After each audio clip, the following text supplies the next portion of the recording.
आदाब नाज़रीन, खैर मकदम है आपका। आप देख रहे हैं जी सलाम। मैं हूं इमरान खान और लेकर हाजिर है हम कश्मीर एक्सप्रेस।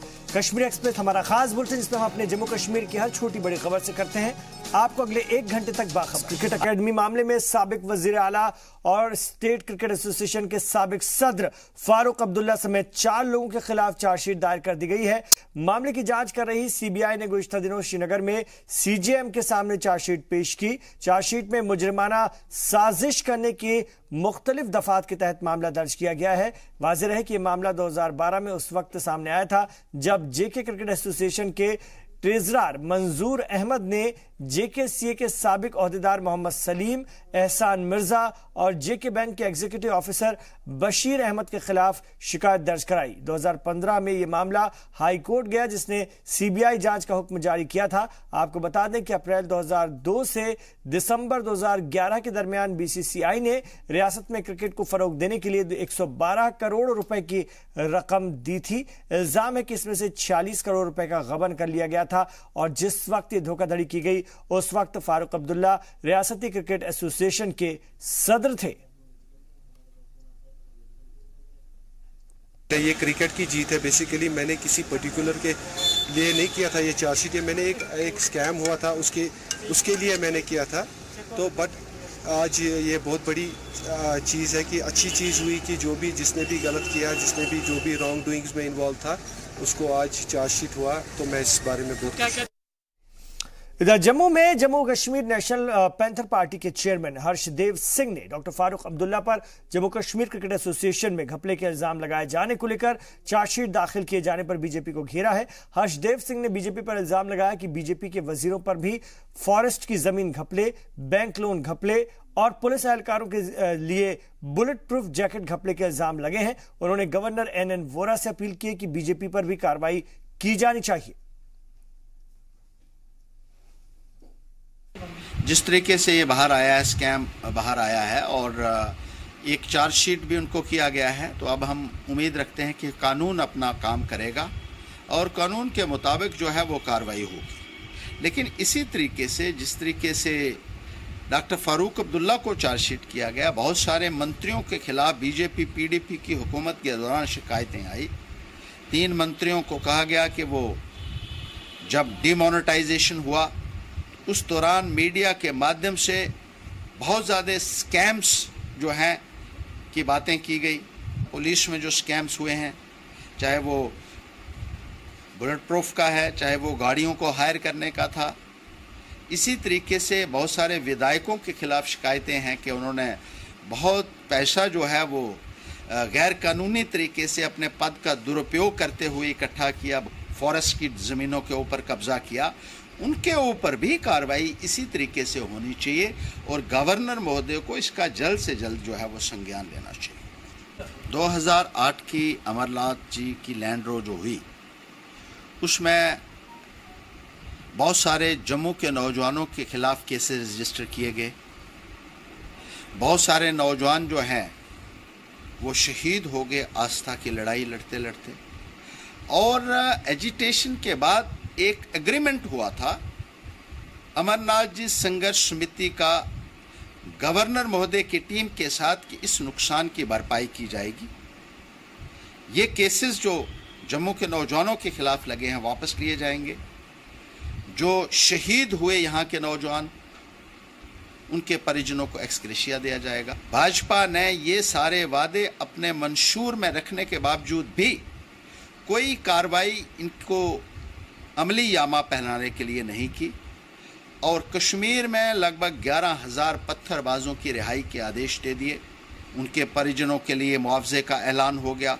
भी वादे हुए थे, चाहे वो व्यापारियों के साथ हुए थे, चाहे वो सिविल सोसाइटी के जो दूसरे मसले थे कि कंपनसेट किया जाएगा, एक्सग्रेशिया दिया जाएगा जो लोग शहीद हुए उनके परिजनों को, केसेस वापस लिए जाएंगे। और आज एक बार फिर गवर्नर महोदय जो हैं वो सत्ता की बागडोर जम्मू कश्मीर में संभाले हुए हैं।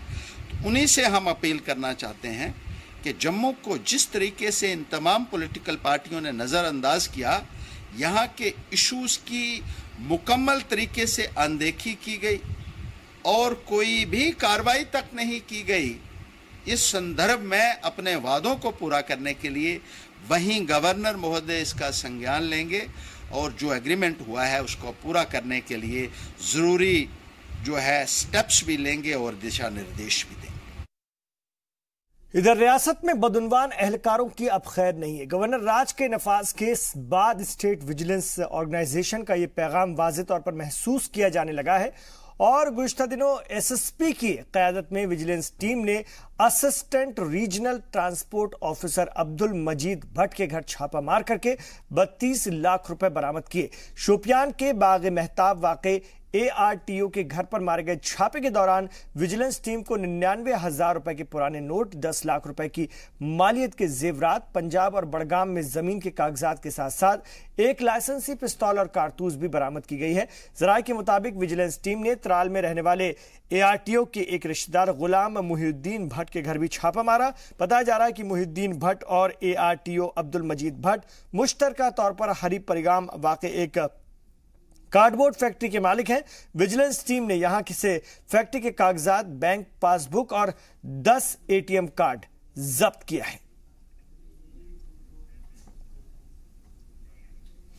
इधर हुकूमत ने ब्यूरोक्रेसी में बड़ा फेरबदल करते हुए मुख्तलिफ महकमों के चीफ का तबादला कर दिया। वहीं कुछ अफसरान को दीगर महकमों का इजाफी चार्ज भी दिया गया है। एनिमल एंड शिप हस्बेंड्री के principal secretary doctor Asgar Hasan Samoon को ट्रांसपोर्ट महकमे के एडमिनिस्ट्रेटिव सेक्रेटरी की भी जिम्मेदारी सौंपी गई है। इसी तरह रेवेन्यू महकमे के कमिश्नर सेक्रेटरी शाहिद इनायतुल्लाह को फाइनेंशियल कमिश्नर का चार्ज दिया गया है। ERASPO का काम देख रहे फारूक अहमद लोन को समाजी फलाह व बहबूद महकमे में स्पेशल सेक्रेटरी बनाया गया है। सैयद आबिद रशीद शाह श्रीनगर के डिप्टी कमिश्नर के ओहदे के साथ साथ स्पेशल पर्पस व्हीकल के CEO की भी जिम्मेदारी संभालेंगे। कुमार राजीव राजन को एरिया प्लानिंग, डेवलपमेंट और मॉनिटरिंग, जबकि श्रीनगर के ADC DS दत्तात्रेय की मॉनिटरिंग सेल में स्पेशल सेक्रेटरी के तौर पर तकर्री हुई है। कुछ जिलों के सरबराह भी बदले गए हैं। ओवैस अहमद को शोपियान का DDC बनाया गया है। इसके अलावा स्टेट कैडर के मुख्तलिफ सीनियर अफसरान का भी तबादला करके उन्हें दूसरे महकमों की जिम्मेदारी सौंपी गई है। इधर पुलवामा के पुलिस लाइन में शहीद पुलिस एहलकार मुदस्सिर अहमद को खराज अकीदत पेश की गई। इस मौके पर IGP कश्मीर SP पानी, DIG अमित कुमार और दीगर पुलिस एहलकार मौके पर मौजूद रहे।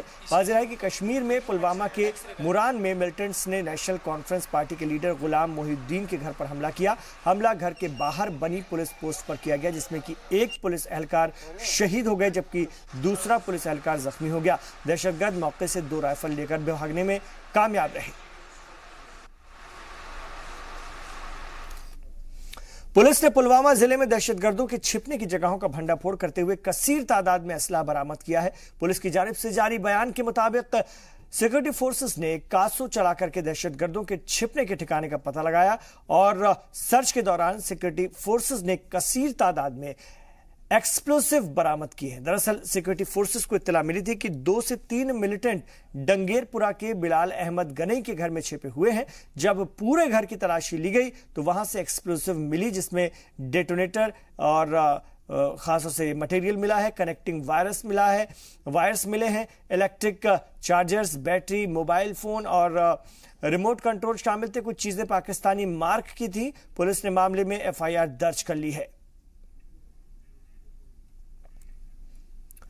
जम्मू कश्मीर के खासतौर से सरहदी कुपवाड़ा जिले के जंगलों में मंगल की सुबह हिफाजती एहलकारों ने दहशतगर्दों की तलाश में खोजी मुहिम चलाई और इसे फिर से शुरू किया है। कल यहां पर मुठभेड़ में एक दहशतगर्द मारा गया था और 2 सिक्योरिटी एहलकार जख्मी हो गए थे। अगर हम बात करते हैं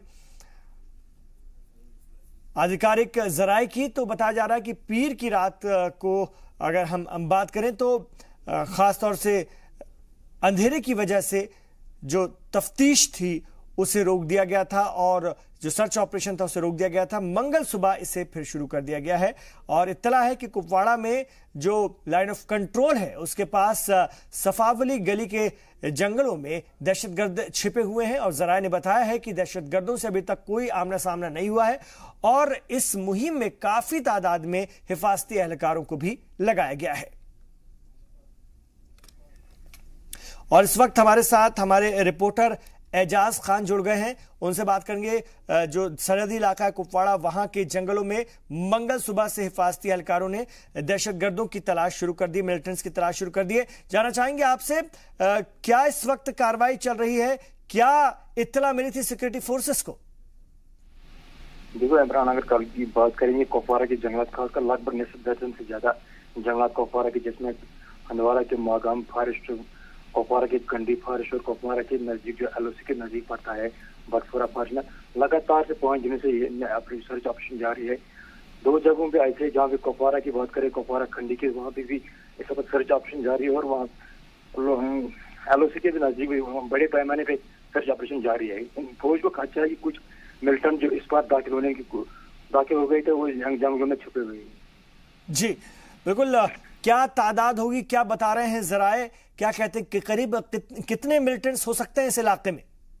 नहीं, सूत्रों के हवाले से खबर है कि कुपवाड़ा की, अगर बटफोरा की हलमतपुरा जो नजदीक है, वो उसमें 4 से 5 मिलिटेंट छुपे हुए हैं। अगर यहाँ पे कंडी का एरिया है, उसमें बताया 2 से 3 मिलिटेंट छुपे हुए हैं।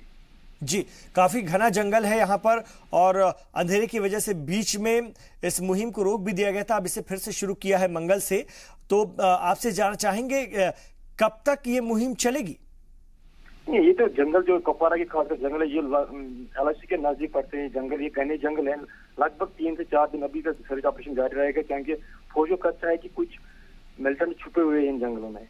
जी, शुक्रिया आपका एजाज खान इस पूरी जानकारी के लिए। तो कुपवाड़ा में इस वक्त सर्च ऑपरेशन जारी है और ये सरहदी इलाका है और लाइन ऑफ कंट्रोल से नजदीक है, काफी घने जंगल यहां पर हैं और यहां जैसा कि हमारे रिपोर्टर बता रहे हैं कि 5 से 6 दहशतगर्दों के छिपे होने की इत्तला मिली थी। उसके बाद सिक्योरिटी फोर्सेज ने यहां पर सर्च ऑपरेशन मंगल से फिर शुरू किया है और लगातार ये तलाशी मुहिम जारी है।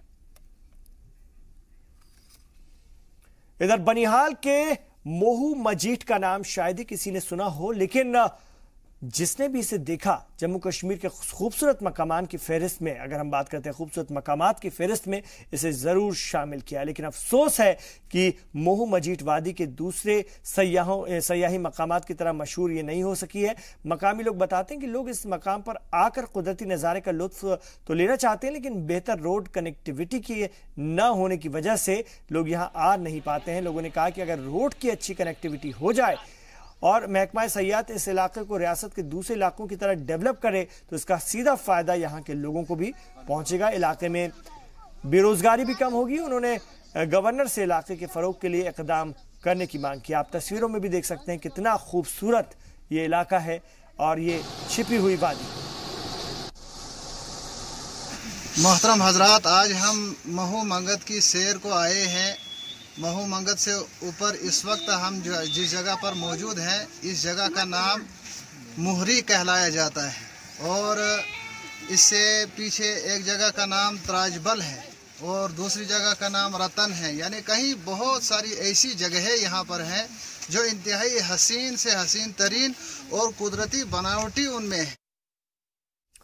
जम्मू कश्मीर में आर्मी के ऑफिसर्स पर मुकदमा दायर हो सकता है या नहीं, इस पर सुप्रीम कोर्ट 30 जुलाई को फैसला करेगा। लेकिन उसके पहले जी सलाम नुमाइंदे राजन वैद्य ने डिफेंस एक्सपर्ट से अनिल गुप्ता से पूरे मामले पर बातचीत की। शोपियां में मारे गए 3 सिविलियन के केस में जिस तरह से मेजर आदित्य के खिलाफ जो है केस दर्ज किया गया था और उसके बाद जब मामले ने तूल पकड़ा तो सुप्रीम कोर्ट ने इस मामले पर कार्रवाई से रोक लगा दी थी, क्योंकि मेजर आदित्य कोई एक हार्डकोर क्रिमिनल नहीं थे, ये वाज एक आर्मी के अफसर हैं वो। इस पे अब जो है स्टेट गवर्नमेंट ने एक दफ़ा फिर से एक अपना जवाब जो दर्ज करवाया है। उसमें ये कहा गया है कि जो FIR दर्ज की गई थी वो एक सही कदम था। इस पे बात करेंगे, रक्षा विशेषज्ञ हैं ब्रिगेडियर अनिल गुप्ता साहब। स्टेट गवर्नमेंट का वो भी गवर्नर रूल में इस तरह का जवाब देना इस केस में, तो आपको लगता है कहीं ना कहीं जो armed forces special powers act की जो सेंस है उसको कम करता है? देखिए, ऐसा है कि मौजूदा हालात के अंदर ये एक इंटरप्रिटेशन जो है आर्म्ड फोर्सेस पावर एक्ट की, उसमें सेंटर और स्टेट के बीच में जो है वो एक किस्म का टकराव है। स्टेट की इंटरप्रिटेशन अलग है, सेंटर की इंटरप्रिटेशन अलग है। और स्टेट ने अपने एफिडेविट में 2 एग्जाम्पल्स दिए हैं या 2 पुरानी रूलिंग्स दी हैं सुप्रीम कोर्ट की, जिसके तहत कि जब कोई ऐसा ऑफेंस होता है, कॉग्निजेबल ऑफेंस है, तो चार्जशीट जो है वो FIR जो है वो दर्ज किया जा सकता है। तो इसका जो सुप्रीम कोर्ट ने नोटिस लिया है और सुप्रीम कोर्ट ने ये कहा है कि हम 30 जुलाई को इसके बारे में विचार करेंगे और अपना फैसला जो है वो देंगे। लेकिन एक और अपील थी स्टेट गवर्नमेंट की कि ये इसमें बाकी स्टेट्स को भी है नोटिस दिया जाए और बाकी स्टेट्स को भी इन्वॉल्व किया जाए, चाहे असम, मिजोरम और जहाँ पर भी आपसा लागू है वो आउटराइटली रिजेक्ट कर दिया है, जो कि एक मैं कहूँगा एक किस्म की विक्ट्री है आर्म फोर्सेस के लिए, क्योंकि आर्म फोर्सेस बड़े ही हाथ बांध के काम करते हैं इन इलाकों के अंदर, और अगर आप उनके ऊपर ऐसी रिस्ट्रिक्शन लगा देंगे और उनके ऊपर शरेआम FIR करना दर्ज कर देंगे तो उनका काम करना एक मनोबल पे भी फर्क पड़ेगा, उनके काम करने के ऊपर भी जो है वो असर पड़ता है। लेकिन ब्रिगेडियर साहब, यहाँ पे समझ में ये बात नहीं आती है कि ये जो जब बीजेपी और PDP गठबंधन में थी वो टकराव समझ में आता है, आइडियोलॉजी का वो एक वोट बैंक का जो एक पॉलिटिक्स था वो था, तो अब जब गवर्नर रूल में इस तरह का जवाब दिया गया है, क्या आपको लगता है कहीं ना कहीं पीछे एक सियासी दबाव भी दिखाई देता है? नहीं, देखिए ऐसा नहीं है। मेरे को जो मेरी सोच है उसके मुताबिक अगर आप देखेंगे तो जो हमारे नए एडवोकेट जनरल हैं, जो गवर्नर साहब ने जिनको नियुक्त किया है, रैना साहब, उन्होंने कल ही पदभार संभाला है।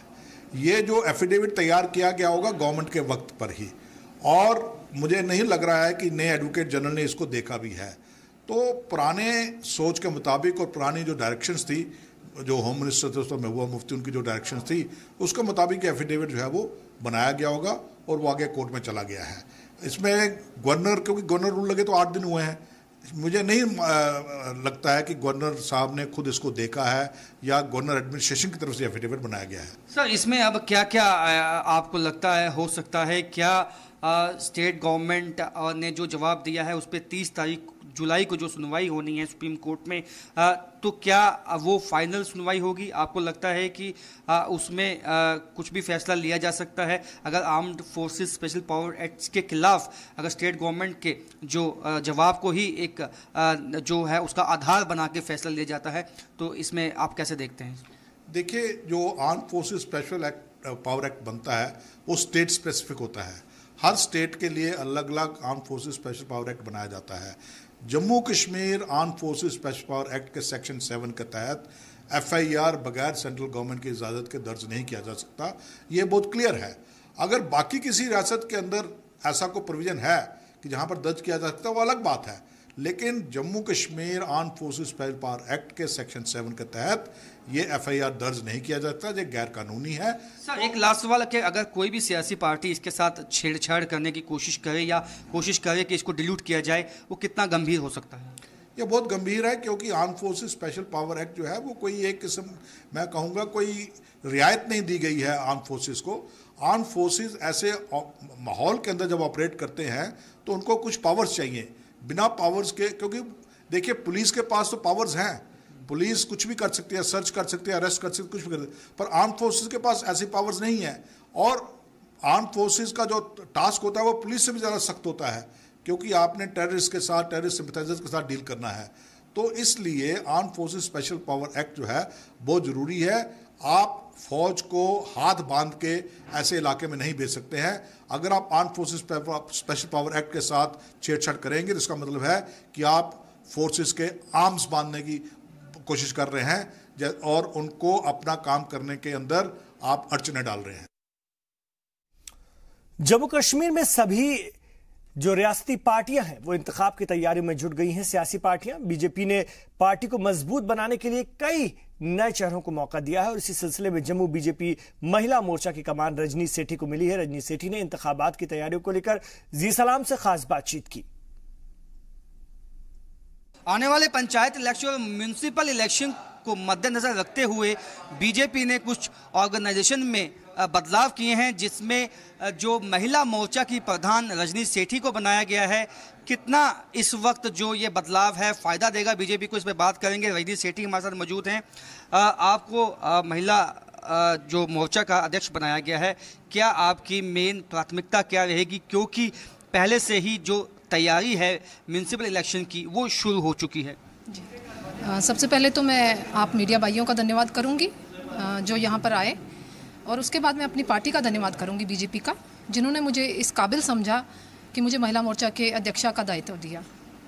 जैसा कि आपका प्रश्न है कि भाई क्या हमारी रणनीति रहेगी म्यूनसिपल कॉरपोरेशंस को लेके, ये हम सब जानते हैं कि हमारी पॉपुलेशन में 50% हमारी महिलाएं हैं और 33% के हिसाब से हमारी कॉरपोरेशन में महिलाएं रहती हैं। तो मेरा यही एक योगदान रहेगा पार्टी को कि मैं अच्छी सक्षम महिलाएं इस कॉरपोरेशन चुनाव में पार्टी के तक पहुंचाऊं और उनकी राय क्या रहे, मतलब किस तरीके की महिलाएं हमारे साथ जुड़ें, जो जुझारू हों, काम करने वाली हों और लोगों के बीच जाने वाली हों, वैसी महिलाओं को मैं प्राथमिकता देने की कोशिश। अर्बन लोकल बॉडीज़ में खासकर जम्मू खित्ते में जो भी म्यूनसिपैलिटी की लिमिट में जो भी इलाके आते हैं वहाँ पे चुनाव होंगे। खासकर जो महिलाओं का एक सपोर्ट जो है बीजेपी को वो बहुत ही लाजमी है। ऐसे में क्या आपको लगता है कि क्योंकि आप पुरानी वर्कर हैं कि आपको महिलाओं का जो है साथ इस वक्त बीजेपी के साथ है?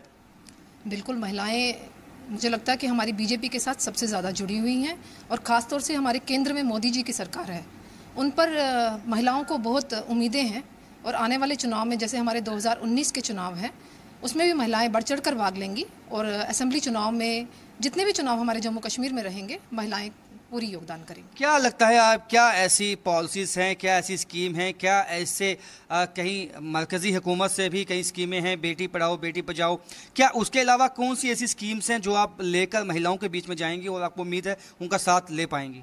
नहीं, सबसे पहले तो हमारी बेटी पढ़ाओ बेटी बचाओ वाली जो हमारी स्कीम है सबसे बढ़िया स्कीम है। उसी के माध्यम से हम महिलाओं तक पहुंच पा रहे हैं और बच्चियों को जो दे पा रहे हैं सारी फैसिलिटीज़। उज्ज्वला स्कीम हमारी मोदी जी की आई है जिसके ज़रिए हम गैस सिलेंडर पहुंचा पा रहे हैं रूरल एरियाज़ में। तो क्या मरकज़ी हुकूमत की ही सभी स्कीमें पहुंचाएंगे या जम्मू कश्मीर में जो एक महिलाओं को जो वहाँ यहाँ पे प्रॉब्लम्स हैं उसको भी आप समझ के दूर करने की कोशिश करेंगे? क्या महिलाओं की प्रॉब्लम्स आप देखती हैं जिनको आपको लगता है कि दूर करना होगा? जी, मैं प्रदेश की उपाध्यक्षा के नाते महिलाओं के बीच रही हूँ और रोज़मर्रा की जो उनकी तकलीफ़ें हैं उनको सुनती रही हूँ। मेरी यही कोशिश रहेगी जब मैं पूरा कार्यभार संभाल लूँगी तो जो महिलाओं की रोज़मर्रा की तकलीफ़ें हैं उनको दूर करने की पूरी कोशिश करूँगी। क्राइम अगेंस्ट वुमेन जो है काफ़ी बड़ा है जम्मू कश्मीर में, क्या आपकी प्राथमिकता रहेगी महिलाओं को अवेयरनेस की दी जाएगी या आप एक ऐसी मुहिम चलाएंगी जिससे महिलाओं को सशक्त बनाने में मदद मिलेगी? मेरी यही कोशिश है कि आने वाले दिनों में जब मैं अपना कार्यभार संभालूंगी उसके बाद मैं एक ग्रीवेंस सेल खोलूंगी जो महिलाओं से रिलेटेड होगी और महिलाएं अपनी शिकायतें उस ग्रीवेंस सेल में रखेंगी ताकि उनकी ग्रीवेंसेस को मैं दूर कर सकूं। रजनी सेठी जी का कहना है म्यूनसिपल इलेक्शन और पंचायत इलेक्शन से पहले जो उनको नियुक्ति की गई है उनकी वो उसको सही तरीके से निभाने की कोशिश करेंगी और एक ग्रीवेंस सेल भी खोला जाएगा जिसमें महिलाएं अपनी शिकायत दर्ज करवा सकेंगी और उस शिकायत का जो निपटारा है वो मौके पर ही करने की कोशिश की जाएगी। कैमरामैन आशु के साथ राजन वैद, जी मीडिया जम्मू। वहीं एनसी भी बीजेपी से पीछे नहीं है। वोटर्स को रिझाने के लिए नेशनल कॉन्फ्रेंस लीडर भी कोई मौका हाथ से नहीं जाने दे रहे हैं। पुंछ के मंडी सब अस्पताल को एनसी खाते से एमएलसी डॉक्टर शहनाज गनई ने अपने डेवलपमेंट फंड से एक एम्बुलेंस की सौगात दी। इस मौके पर उन्होंने इस अस्पताल का दौरा किया, साथ ही उन्होंने महकमा सेहत के ऑफिसर से अस्पताल के नई बिल्डिंग के अधूरे काम को जल्द पूरा करने की अपील भी की। तौफीक दी और मैं समझती हूँ सबका सेहरा जो है आप सब लोगों को जाता है, आपकी दुआओं को जाता है, आपकी हिम्मत को जाता है और आपकी उस तवक्कुआत को जाता है जो आप मुझसे हमेशा रखते हैं।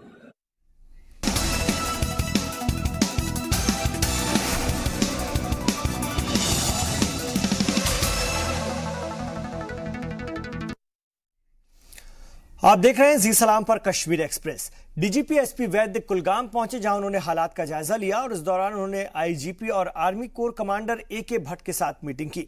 मीटिंग का मकसद इलाके में अमन के लिए उठाए जाने वाले कदमों पर अमल करना था।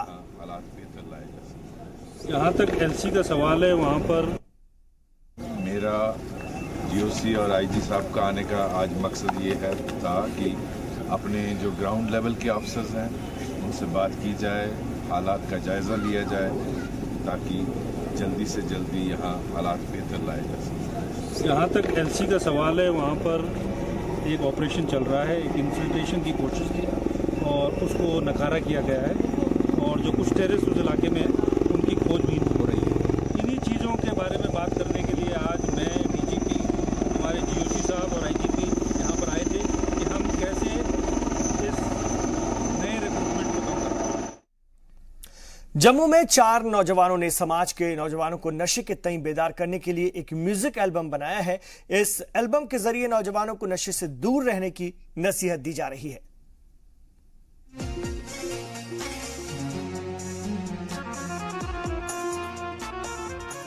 नशा बुरा है, इसे जानता हर कोई है, लेकिन फिर भी नौजवान आंखें बंद कर नशा कर रहे हैं। नशे की लत, नशा है बुरा, किस राह पर बेटे तू है चल पड़ा, छोड़ दे नशे की लत, नशा है बुरा। इन नौजवानों को ना तो अपने अहले खाना की फिक्र है, ना खुद की सेहत की। हुकूमत के अलावा कुछ समाजी तंजीमें भी हैं जो इसे लेकर फिक्रमंद हैं, लेकिन अक्षय सागर, अनिल पंजाबी और परमजीत किट्टू किसी तंजीम से ताल्लुक नहीं रखते। वो मौसीकी से ताल्लुक रखते हैं। कम सहूलतों के बीच इन लोगों ने नौजवानों को नशे की लत से दूर रखने के लिए एक गाना बनाया है। जब से नशा तेरे जीवन में आया है, सुख चैन खुशियों को रब ने छुपाया है। तो मेरे माइंड में यही आया कि कुछ ऐसे सॉन्ग लिखे जाएं जो पब्लिक के लिए मैसेज जाएं। फिर हमने ये गाना बनाया नशा है बुरा, तो काफ़ी अच्छा इसका रिस्पांस आया, लोग काफ़ी पसंद कर रहे हैं।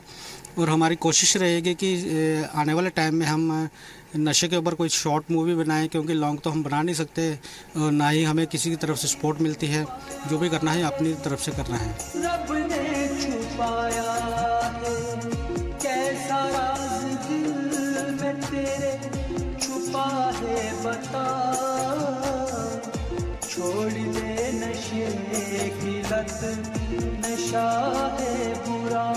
जम्मू के जो स्टूडेंट हैं, जम्मू की तमाम दुनिया जो कि नशा कर रही है, उसके ऊपर हमने उन बच्चों को संदेश भेजा है, उन बच्चों को संदेश पहुंचाया है कि वो बच्चे इस गाने को फॉलो करें और जे नशे का काम छोड़ दें। छोड़ दे नशे की लत, नशा है बुरा। नशा जो है बहुत बुरी चीज़ है, हर कोई जानता है, लेकिन उसके बावजूद भी हमारी जो नई पीढ़ी है, हमारे जो युवा हैं, वो नशे की ओर जाते हैं। कुछ लोग आजकल बड़ा आसान सा नशा है, एक चुटकियाँ जो है वो फटाफट 1-2 रुपए की लेके लोग मुंह में डाल के फटाफट खाना शुरू कर लेते हैं। तो ये इन चीज़ों से बचें, इससे लाइफ जो है वो ख़त्म हो जाती है। नशे में कुछ नहीं रखा, जिसने भी नशा किया आज तक वो ज़िंदगी में कभी सक्सेस नहीं हुआ। इस गाने के जरिए कोशिश की गई है कि नौजवान नशे से दूर रहें, क्योंकि नशा है बुरा।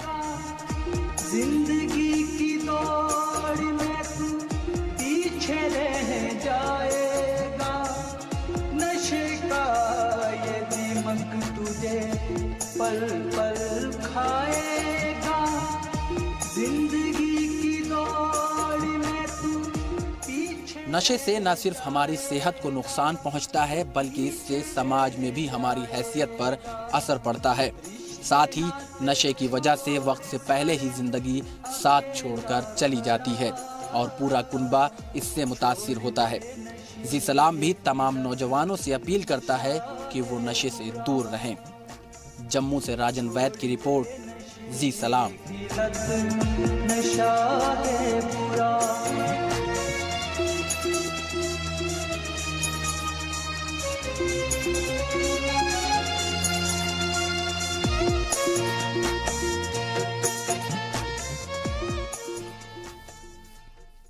जम्मू कश्मीर में सलाहियत की कोई कमी नहीं है। कश्मीरी तहजीब और सकाफत के अलावा जिंदगी के मुख्तलिफ शोबों में यहाँ के लोगों ने नुमाया कारकर्दगी का मुजाहरा किया है और अब भी कर रहे हैं। फोक सिंगिंग में तो यहाँ के फनकारों ने काफी नाम कमाया हुआ है और इन्हीं में से एक हैं सूरज सिंह। 2001 में मुल्क के सबसे बड़े सिंगिंग कंपटीशन शो जी सारेगामापा में शामिल होकर उन्होंने जम्मू कश्मीर का नाम रोशन किया था। रेडियो, टीवी, इलाकाई फिल्मों में अपने फन का मुजाहरा कर चुके सूरज सिंह को RD बर्मन एजाज से भी नवाजा जा चुका है।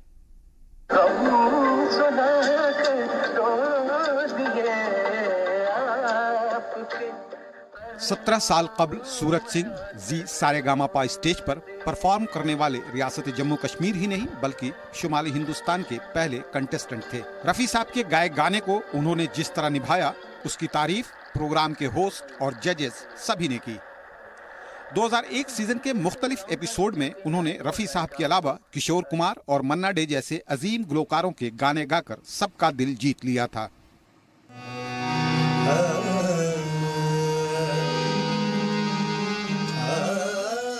खुद को मौसीकी के लिए सर्फ कर चुके सूरज सिंह गुज़िश्ता 30 सालों से इस फील्ड में सरगर्म हैं।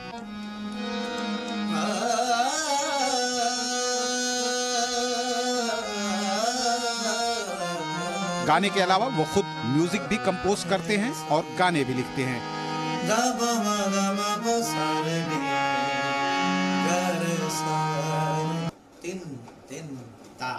रेडियो और रीजनल टीवी का सूरज सिंह एक मारूफ नाम है। इलाकाई फिल्मों में उनके लिखे और गाए गए गाने और म्यूजिक काफी मशहूर हुए हैं। उनकी एक फिल्म गुगी मारवाड़ी काफी मशहूर हुई थी। टकी नहीं चढ़ांदियो लखे पीड़ हुंदियो, टकी नहीं चढ़ांदियो लखे पीड़ हुंदियो, गोडी नहीं गडांदियो ओ गोडी नहीं। रीजनल इंडस्ट्री में नाम कमा चुके सूरज सिंह की ख्वाहिश है हिंदी फिल्मों में काम करने की। बरसों से वो इसकी तैयारी कर रहे हैं, बस मौके और किस्मत के मेहरबान होने का इंतजार है। म्यूजिक तो बना के काफी रखा है हमने, म्यूजिक रेडी करके रखा हुआ है। अब देखिए, अब आपको पता है फिल्मों में तो मौका कब मिल जाए क्या हो जाए ये कुछ कह नहीं सकते, लेकिन अपना म्यूजिक की जो तैयारी है वो बराबर चलती है। जी सारेगामा में उनकी एंट्री की दास्तान भी खासी दिलचस्प है। अपने शागिर्दों को ऑडिशन दिलाने मुंबई ले गए सूरज सिंह के बारे में जब प्रोग्राम प्रोड्यूसर को पता चला कि वो भी सिंगर हैं, तो उन्हें भी ऑडिशन देने के लिए कहा गया। इस तरह दुनिया उनकी सिंगिंग सलाहियत से मुतारिफ हुई। जी सारेगामापा का अवार्ड जीतने के अलावा उन्हें RD बर्मन अवार्ड से भी नवाजा जा चुका है। फिल्मी और इलाकाई जबान में गाने के अलावा गजलों से भी उनकी खासी दिलचस्पी है। उनकी गाई चंद गजलों को सामीन ने काफी पसंद किया।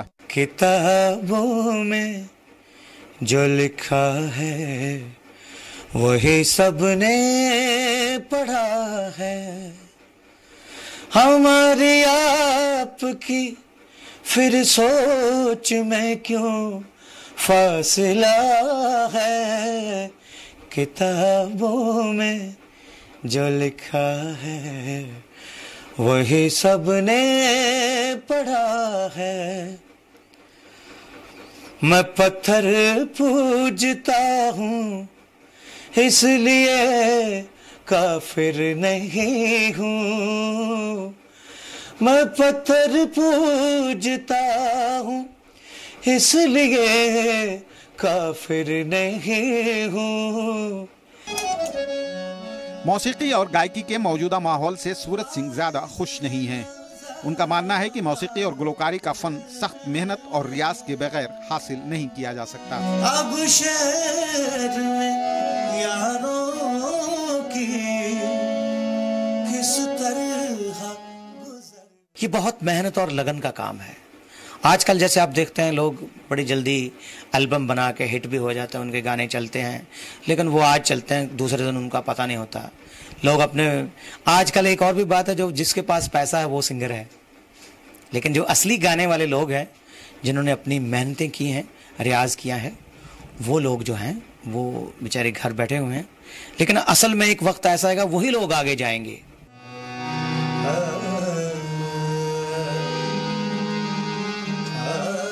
जम्मू में पैदा हुए सूरज सिंह ने शुरुआती तालीम के बाद म्यूजिक से ही ग्रेजुएशन और मास्टर्स की डिग्री हासिल की।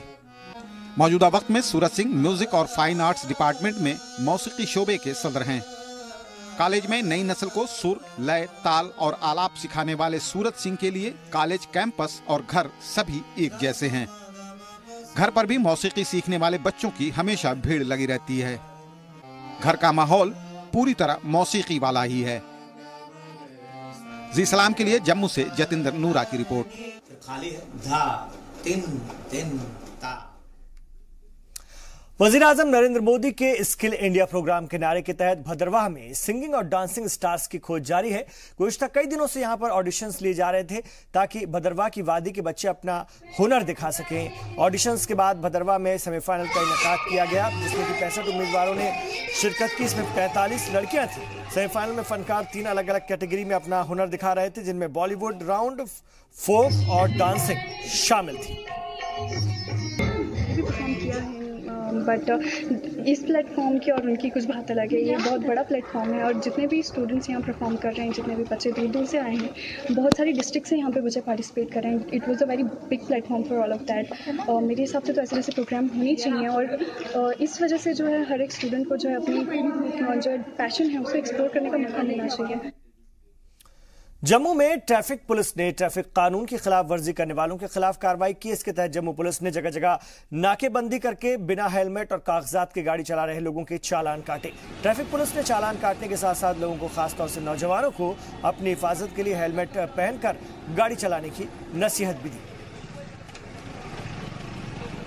ये नाका जो है एक स्पेसिफिकली 2 व्हीलर्स के लिए लगाया गया है और ये जो विदाउट हेलमेट है उनके लिए लगाया गया है। इसका मेन पर्पस यही है कि जो एक्सीडेंटल डेथ्स होती हैं, मेजॉरिटी जो है वो 2 व्हीलर की होती है और विदाउट हेलमेट जो होते हैं उनका रेट ज़्यादा है। तो इस चीज़ को कवर करने के लिए हम लोगों ने ये नाका लगाया है ताकि लोगों में अवेयरनेस भी हो जाए इस तरीके से और कहीं ना कहीं एक डेटरेंस भी रहे ताकि लोग हेलमेट। एक तरफ जहां नौजवान नशे के शिकंजे में फंसते जा रहे हैं, तो दूसरी जानिब नौजवान इस लत से छुटकारा भी चाहते हैं। ऐसे नौजवान जो चाहकर भी नशे को नहीं छोड़ पा रहे हैं, उससे छुटकारा नहीं पा रहे हैं, उनकी मदद के लिए मशवरा नाम की तंजीम आगे आई है। इस तंजीम को भारत सरकार की social justice and empowerment ministry की मदद से चलाया जा रहा है। तंजीम तकरीबन 25 सालों से काम कर रही है और तंजीम ने नशे के शिकार लोगों की काउंसलिंग और देखभाल के लिए अपने सेंटर में ही उनके रहने के इंतजाम किए हैं। यहाँ 15 मरीजों के रहने के इंतजाम है, लेकिन नशे की लत के शिकार लोगों की तादाद बढ़ती जा रही है और इस तंजीम में जगह की कमी होती जा रही है। सेंटर की ओहदेदार पल्लवी शर्मा ने बताया कि यहाँ पर आने वाले नौजवानों में सबसे ज्यादा तादाद हेरोइन का नशा करने वालों की होती है। इतना ही नहीं, यहाँ पर 18 साल से कम उम्र के तलबा भी अपना इलाज करवाते देखे गए। कि मैं यहाँ पे आया था 2011 से और मैं इतना टूट चुका था नशे से कि पूछे मत। मेरे को लगता था कि शायद अब मेरी मौत ही है, कि शायद मैं दोबारा इस जगह से इस नशे को छोड़ सकूं या ना छोड़ सकूं। लेकिन यहाँ सेंटर में आके मुझे वाकई की नई ज़िंदगी मिली। एक ट्रीटमेंट कराने के बाद मेरे को यहाँ लगा कि नहीं, मैं यहीं पे रह जाऊँ, क्योंकि बाहर का जो माहौल है ना मैम, उतना तसल्ली बख्श नहीं है कि मैं वहाँ पर रह पाऊँ। इसलिए अपने आप को मजबूत करने के लिए, और सबसे बड़ी बात कि जब मैं मजबूत हुआ, मेरे को लगा कि नहीं मैं छोड़ चुका हूँ, तो मैंने सोचा, मैं जाने वाला था बीच में, फिर मैंने सोचा नहीं यार, अगर मैं यहाँ से ठीक हो गया हूँ तो बाकी वाले जो मेरे भाई आ रहे हैं, क्यों ना मैं उनको नई लाइन दूँ। रियासत के कई इलाकों से, खासतौर से दूर दराज के इलाकों से अक्सर हेल्थ सेंटर की बदहाली की खबरें आती रहती हैं। कहीं सहूलत की कमी होती है तो कहीं स्टाफ की शिकायतें मिलती हैं और इसी के मद्देनजर पटन के बीएमओ ने सब सेंटर का सरप्राइज विजिट किया है। दौरे के दौरान 12 मुलाजमीन पेशगी इत्तला के बगैर ड्यूटी से गैर हाजिर पाए गए। इनमें से 8 को फौरी तौर पर सस्पेंड कर दिया गया। इस दौरान बीएमओ ने महकमे के सभी मुलाजमीन से अपील की है कि वो ईमानदारी से अपने खिदमात को अंजाम दें, जिसमें हमने तीन फीमेल MPHW को डिसएंगेज किया नौकरी से ही, और 8 जो परमानेंट मुलाजिम थे उनको हमने सस्पेंड कर दिया, उनको अटैच कर दिया यहाँ हेडक्वार्टर पर, और उनको सख्त से सख्त कार्रवाई की जाए। मेरी तरफ से अपील यही है सब मुलाजमीन को, जो भी हमारे ब्लॉक में काम कर रहा है वो टाइम पर आए और टाइम पर निकले, अदरवाइज़ उनके खिलाफ बड़ी संगीन जो एक्शन हम ले लेंगे और इवन टर्मिनेट फ्रॉम सर्विसेज करें। इधर तनमर्ग डिग्री कॉलेज में उर्दू जबान को फरोग को लेकर के एक खास प्रोग्राम का एहतमाम किया गया। इस दौरान तर्जुमानी निगारी का फन, अहमियत और आफादियत उन्वान पर लेक्चर का भी एहतमाम किया गया। इस मौके पर दिल्ली यूनिवर्सिटी के assistant professor doctor Mushtaq Alam Qadri, Urdu Duniya के associate editor doctor Mohammad Yusuf Rampuri के अलावा उर्दू के कई जाने माने दानिश्वरों की मौजूदगी रही। दूसरे यहाँ पर ट्रांसलेट हुई और जो उधमपुर डीसी ऑफिस में खादी विलेज इंडस्ट्रीज बोर्ड की जानिब से एक रोजा वर्कशॉप का एहतमाम किया गया, जिसमें कि SC/ST क्लास के लोगों को मरकजी सरकार के जरिए चलाई जा रही स्कीम्स के बारे में जानकारी दी गई ताकि वो इन स्कीम्स का फायदा उठा सके और अपने रोजगार पैदा कर सके। वर्कशॉप की सदारत DC उधमपुर ने की। इस मौके पर खादी बोर्ड के फाइनेंस एडवाइजर और डिप्टी CEO समेत दूसरे अफसरान भी मौजूद थे। यहां रुकेंगे कश्मीर एक्सप्रेस में एक और छोटे से वक्फे के लिए। लौट रहे हैं अपने जम्मू कश्मीर की और भी खबरों के साथ।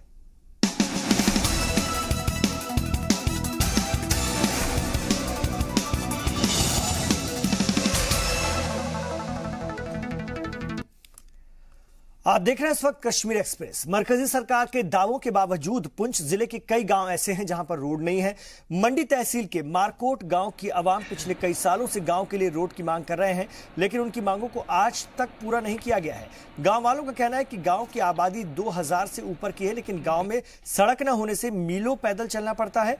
साथ ही मरीजों को भी अस्पताल पहुंचने में खासी परेशानी होती है। एहतजाज कर रहे लोगों ने गवर्नर और मरकजी हुकूमत से गांव के लिए रोड बनाए जाने की मांग की। हमें क्या चाहिए? मेन चीज़ है हमारी रोड नहीं है। रोड से अगर रोड होती तो हमारे ये सारे मसले हल हो सकते थे। स्कूल का भी हल हो सकता था, यहाँ पे कोई आता कोई देखता तो, लेकिन हुआ कुछ भी नहीं है रोड की वजह से।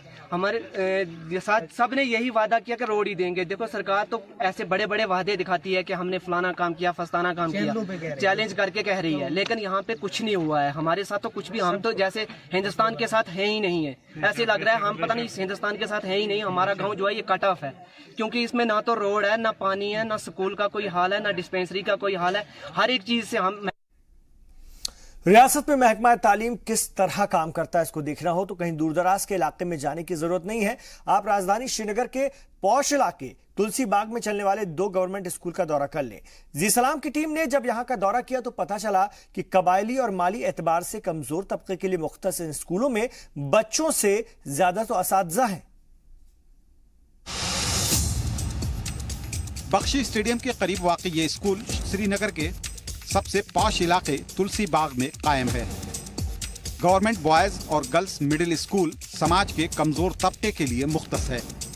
इसमें गुजर बकरवाल और माली एतबार से कमजोर तबके से आने वाले बच्चे जेर तालीम हैं। इतने बड़े स्कूल में सिर्फ 74 तलबा इनरोल्ड हैं और वो भी रजिस्टर पर। हकीकत यह है कि जब जी सलाम की टीम स्कूल में पहुंची तो बमुश्किल 20 बच्चे ही नजर आए। एक बच्चे से बात की तो पता चला कि दर्जा 3 में सिर्फ 2 ही तालिबे इल्म हैं। मेरे क्लास में 2 बच्चे में और आरिफ। टोटल 2 बच्चे। हाँ। किस क्लास में? 3rd क्लास में। तो टीचर कितने हैं? टीचर भी सब है। पॉश इलाके में मौजूद इतनी बड़ी बिल्डिंग पहली नजर में किसी VIP का बंगला ही दिखता है। गेट के बाहर तैनात सिक्योरिटी अमला देखने के बाद इस ख्याल को मजीद तकवीयत मिलती है। वो तो साइन बोर्ड पर नजर पड़ने के बाद पता चलता है कि ये स्कूल है। स्कूल का गेट भी बंद रहता है। बगैर शिनाख्ती कार्ड दिखाए आप गेट के अंदर दाखिल तक नहीं हो सकते। हालत यह है कि जी सलाम के नुमाइंदे और इलाके के मेंबर असेंबली को भी स्कूल में दाखिल होने के लिए घंटों इंतजार करना पड़ा। वजह दरियाफ्त करने पर एक खातून टीचर उल्टे हमारी टीम से ही उलझ पड़ी। मैं किसके साथ ऐसी बातें क्या है? क्या है? चीफ मिनिस्टर है क्या? टीचर की भी इज्जत होती है। नहीं, क्या इज्जत होती है? दरवाजा बंद करके हमने कौन सी बेइज्जत? देखिए आपने दरवाजा बंद करके बैठे हो। हमने ऐसे नॉक कर रही है आपकी टीचर बात कर रही है। बताइए क्या बेइज्जत? ये 1 बजे कहीं से ख्वाहिश साहब आ रहा है, बोल रहा है मैं वहां गया था। दूसरी 12 बजे गई थी, बोल रही मैं कहीं ड्यूटी थी। स्कूल की प्रिंसिपल का कहना है कि सिक्योरिटी के लिहाज से स्कूल का गेट बंद रखा जाता है।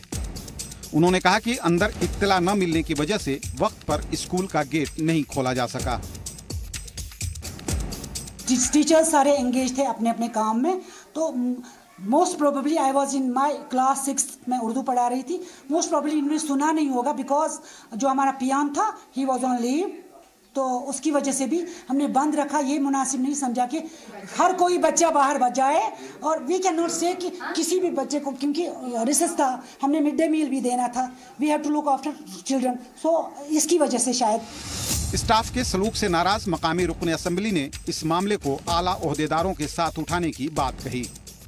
डायरेक्टर साहब से भी बात करेंगे, तो इन्होंने कहा कि यहाँ हमारा जो रोल है, कुछ बच्चे यहाँ बकरवाल हॉस्टल में गए हैं जी। पहले ही इनका जो ऑर्डर था, और उसके बाद जो बाकी बच्चे हैं 19 बच्चे हैं, तो इनका जो ये कहना है वो हायर सेकेंडरी गर्ल्स जो अमीरा कदल के हैं वहाँ एग्ज़ाम के लिए गए हैं। तो इस बारे में हम भी देखेंगे, तो डायरेक्टर साहब से भी बात करेंगे। मौजूदा तालीमी साल में स्कूल में गुजर बकरवाल समाज के 19 बच्चों का दाखिला हुआ है। इन्हें पढ़ाने के लिए स्कूल में 17 असातिज़ा हैं। स्कूल इंतजामिया का कहना है कि इनके अलावा और भी बच्चे हैं, लेकिन जी सलाम को ये बच्चे कहीं नजर नहीं आए। हमारा तो रोल था नियर अबाउट 74 है हमारा रोल इधर, मगर कुछ बस मिड सेशन में जुलाई में हुआ कि जो हमारे मिनिस्टर थे चौधरी जुल्फकार अली साहब ने, उन्होंने हमारे सारे जो गुजर बकरवाल बच्चे थे जो बस हमारे नेक्स्ट डोर थे वो उनको अलग किया। तब से हमारा मतलब रोल थोड़ा सा कम हो गया। बावसूख ज़राए के मुताबिक महकमे तालीम के जरिए इन स्कूलों में असर रसूख रखने वाले लोगों के करीबियों को असातिज़ा के तौर पर तकर्रुर किया जाता है। इसी तरह VIP लोगों के घरों पर काम करने वालों के बच्चों का यहाँ दाखिला होता है। आपको ये भी बता दें कि सियासी लीडरान से ताल्लुक रखने वाली बाज असातिज़ा तो यहाँ कई साल से ड्यूटी दे रही हैं। जी सलाम के लिए श्रीनगर से सैयद तजम्मुल की रिपोर्ट। श्रीनगर में सैकड़ों की तादाद में SSA टीचर्स ने एहतजाज किया। एहतजाज कर रहे टीचर्स 7th पे कमीशन के मुताबिक अपने लिए तनख्वाह का मुतालबा कर रहे हैं, और इस दौरान SSA टीचर्स ने इंतजामिया और हुकूमत पर उनकी अनदेखी किए जाने का इल्जाम लगाया। उन्होंने कहा कि एहतजाज के दौरान उनकी बात सुनने के लिए कोई भी ओहदेदार नहीं पहुंचा, लेकिन एहतजाज खत्म करवाने के लिए पुलिस वाटर कैनन लेकर पहुंच गई। एहतजाज कर रहे टीचर्स पर पानी की बौछार कर दी गई और कईयों को गिरफ्तार कर लिया गया।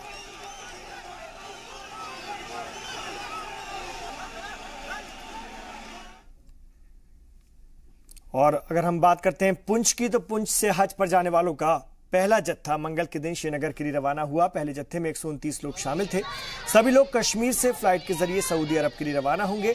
हज जाने वाले मुसाफिर पुंछ की मरकजी ईदगाह पहुंचे, जहां पर सभी को DC ने झंडी दिखाकर श्रीनगर के लिए रवाना किया। इस दौरान कसीर तादाद में मकामी लोग मौजूद थे। हमारे यहाँ आज जो है पुंछ से टोटल डिस्ट्रिक्ट से 129 हाजी साहिबान जो है वो निकल रहे हैं हज के लिए। इसमें से हमारे यहाँ से पुंछ से जो है 56 हाजी साहिबान, उसमें हमारे पुंछ और मंडी के, इसके अलावा हमारे जो है हाजी साहिबान जो है मेंढर से और सूरनकोट से, वो जो हमारा पूरा वो सूरनकोट में पूरा जत्था जो है हाजी साहिबान का जो है वो अपने उनका कारवां जो है निकलेगा श्रीनगर के लिए।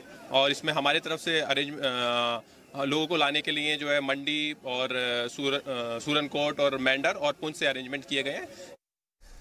गवर्नर NN वोरा के मुशीर के विजय कुमार ने स्टेट फॉरेस्ट कॉरपोरेशन एहलकारों को महकमा जाती कामकाज के लिए जदीद तकनीक के इस्तेमाल की हिदायत दी है। कॉरपोरेशन की जायजा मीटिंग में उन्होंने कहा कि जंगलात के तहफ्फुज के लिए जरूरी है कि रूटीन वर्क में शफाफियत और अवामी शमूलियत को मजीद यकीनी बनाया जाए। लकड़ी काटने की लागत में कमी लाने के हवाले से उन्होंने कॉरपोरेशन को मुताल्लिका महकमों के साथ मिलकर के काम करने की हिदायत भी दी। उन्होंने कहा कि खासतौर से मतलूबा नताइज हासिल करने के लिए कॉरपोरेशन को खारजी और दाखिली सतह पर मजीद चौकसी बरतने की जरूरत है। मीटिंग के दौरान गवर्नर के मुशीर ने हालिया बरसों में कॉरपोरेशन की जानिब से की गई लकड़ियों की कटान और फरोख्त के मुतालिक तफसीलात तलब की। इसके जवाब में उन्हें बताया गया कि 2016-17 में कॉरपोरेशन को 13.98 जबकि 17-18 में 19.14 करोड़ रुपए हासिल हुए। मीटिंग में माहौलियात और जंगलात महकमे के कमिश्नर सेक्रेटरी सौरभ भगत, स्टेट फॉरेस्ट कॉरपोरेशन के MD सुरेश चुग, डायरेक्टर फाइनेंस और दीगर सीनियर एहलकार मौजूद थे। अंदरूनी इख्तलाफ का शिकार PDP जिला सतह पर कारकुनों को मुत्तहिद रखने की कोशिशों में मसरूफ है। पार्टी की कारगिल यूनिट की जानिब से मुनक्किद एक इजलास में तमाम कारकुनों से मुत्तहिद होकर के काम करने की अपील की गई है। इजलास की सदारत करते हुए कानून साज काउंसिल के चेयरमैन हाजी इनायत अली ने कहा कि आइंदा माह होने वाले LAHDC इंतखाबात में पार्टी सभी 26 नशस्तों पर उम्मीदवार उतारेगी। और सिविक्स एक्शन प्रोग्राम के तहत श्रीनगर में रियासती पुलिस की जानिब से माजूर बच्चों के लिए एक प्रोग्राम का इनेकाद किया गया।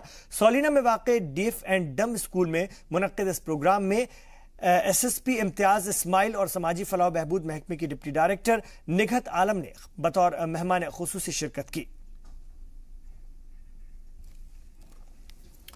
तो नाज़रीन, कश्मीर एक्सप्रेस में अभी इतना ही, लेकिन थोड़ी देर बाद यानी 8 बजे आप देखेंगे हमारा बेहद खास प्रोग्राम ग्राउंड जीरो मेरे साथी खुर्शीद रब्बानी के साथ।